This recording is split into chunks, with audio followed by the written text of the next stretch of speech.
avant l'arrivée de nos interventions, dans les écoles, il y avait un taux d'abandon relativement élevé, un taux de réussite relativement bas, et cela était dû principalement à la pauvreté dans les ménages, de telle sorte que dans la plupart des fois, les enfants manquaient à manger assez et cela les poussait justement de s'absenter, de ne pas vaquer normalement aux activités scolaires. Kera tutarafungurirwa ku ishure hariho abana baheba n'abandi basiba.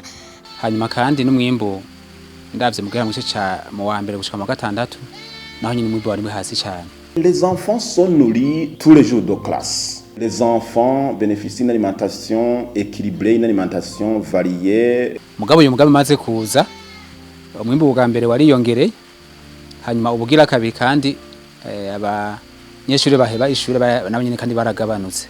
Kuba uyu mugambi waraje ahigasunu uvyumvamwe neza guko abana biwacu baguma bakurikirana ishure bigatuma bafita n'amagara meza. Kare twarabona ko umengo hari gihaze ige hari abana twabona umengo barafise nkuko bafise ibiro bike muga gushika uyu munsi uri kuraraba hariho benshi bamaze kuvuga yuko abana babo ibiro byabo vyiyongeye kubw'uwo mugambi.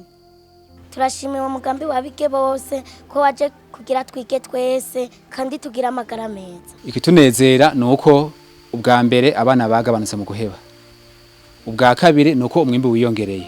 Acha tugira ko n'igisabo rero duca dusaba yuko bikunze uno mugambi waheze ukabandanya kugira ngo abana nabo nkuko nyine umugambi ari bige bose abana bazobandanye biga bose.